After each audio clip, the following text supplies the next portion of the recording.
7년 전 동남아에서 3년간 대학교 앞에서 카페를 했는데 주로 커피와 빙수를 팔았습니다.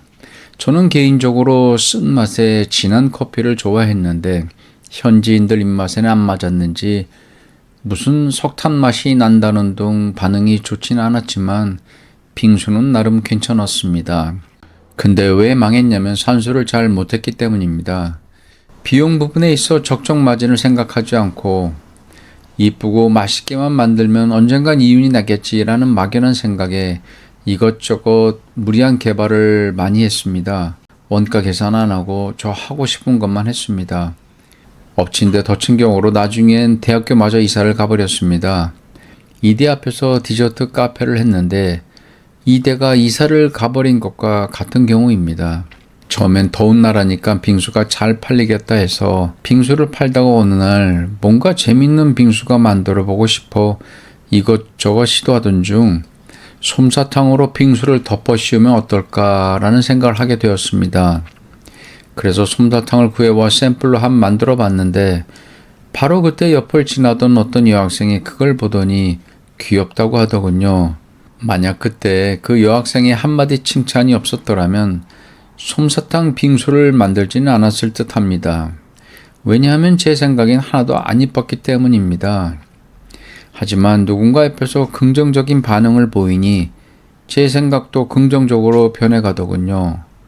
만약 그때 누군가 촌스럽다고 했다면 부정적인 생각에 포기했을 수도 있다는 생각이 듭니다. 어쨌든 초창기에 만든 솜사탕 빙수의 모습은 역시나 어설프고 완성도가 떨어졌습니다. 저 역시 누구한테서 솜사탕 만드는 걸 배워본 적이 없었기 때문이죠. 하지만 시간이 지나면서 직원들의 스킬이 자연스레 늘어나면서 이런 모양이 나오기 시작했습니다. 판다 빙수입니다. 모든 건 다 먹을 수 있게 오리오 과자를 사용했는데 오리오 과자가 다른 과자보다 비쌌습니다. 또한 과자를 사오면 깨져 있는 과자가 많아 손해가 되는 부분이 많았죠. 그래서 다른 싼 과자로 대체를 해볼까 하고 여러 가지 맛을 봤는데 다른 것들은 맛이 없고 또 오리오만큼 진한 검정색의 과자가 없어 나중엔 그냥 오리오만 줄창 썼습니다. 비쌌지만 그래도 아이들이 좋아하는 모습을 보고 있으니 기뻤습니다. 어른아이 할 것 없이 인종을 떠나 누구나 좋아하는 걸 만든다는 건 참 즐거운 일이었습니다. 근데 지금 봐도 참 귀엽네요.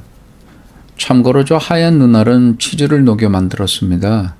오도가 밀리는 주말이면 하루 종일 주방에 앉아 저 판다 눈알을 만들던 기억이 납니다. 부부 빙수입니다. 수염은 스파게티를 튀겨서 만들었습니다.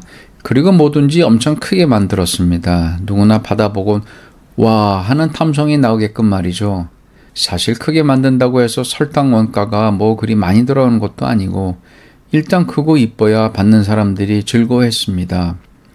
그리고 무엇보다 제가 만든 빙수를 먹고자 방문한 사람들에게 기대 이상의 기쁨을 주고 싶었죠. 우린 가끔 멋진 음식 사진을 보고 기대를 품고 그 식당을 방문하지만 정작 실물을 보고 실망하는 경우가 많았는데 손님들의 탄성이나 웃음소리를 주방에서 들을 때마다 행복함을 느끼곤 했습니다. 팔은 빼빼로, 주댕이는 적색 고구마 튀김으로 만들었습니다. 논 구경을 1년 동안 한 번도 못하는 국민들에겐 맛도 맛이지만 보는 것 역시 하나의 큰 즐거움이었나 봅니다. 하지만 솜사탕 안에 들어있는 빙수 역시 생우유로 신선한 재료로 정성껏 만들었습니다. 그게 기본이었으니까요. 바퀴벌레 빙수입니다. 영어로는 미스터 로체였습니다.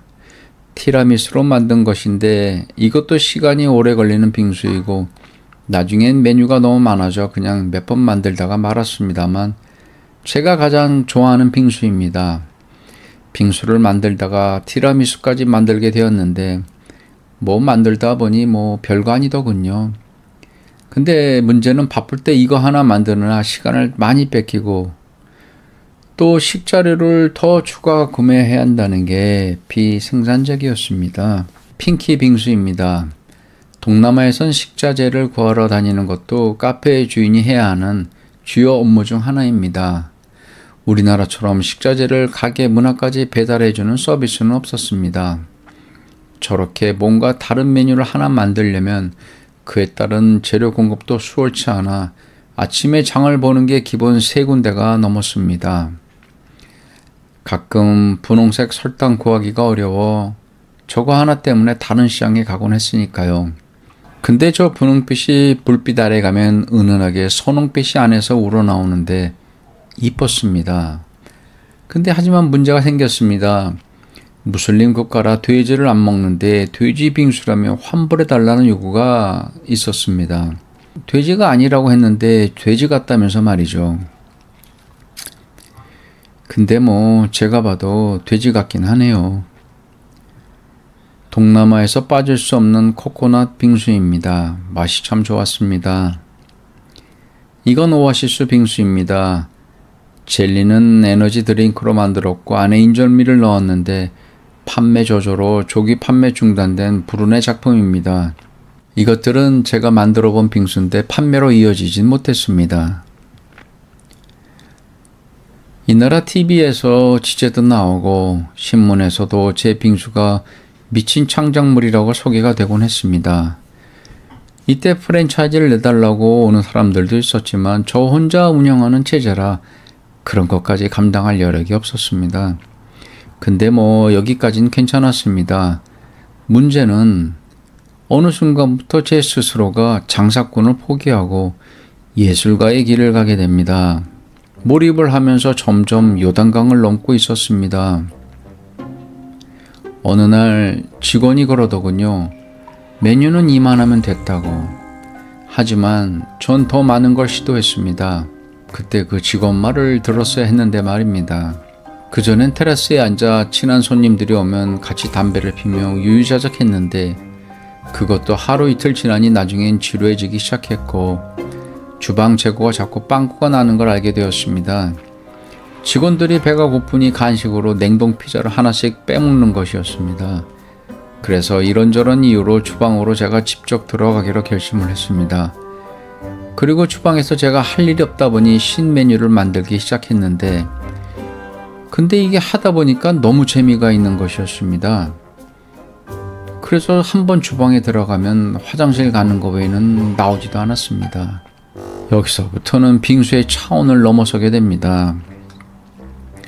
크리스탈 빙수입니다.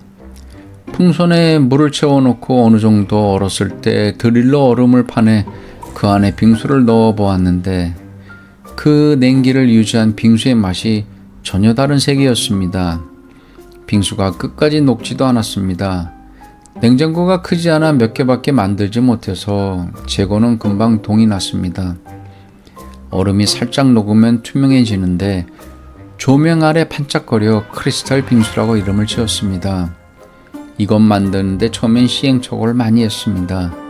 왜냐하면 너무 꽝꽝 얼면 드릴로 구멍을 뚫을 때 깨져버리기 때문에 적정한 시간이 지난 후에야 작업을 해야 했습니다.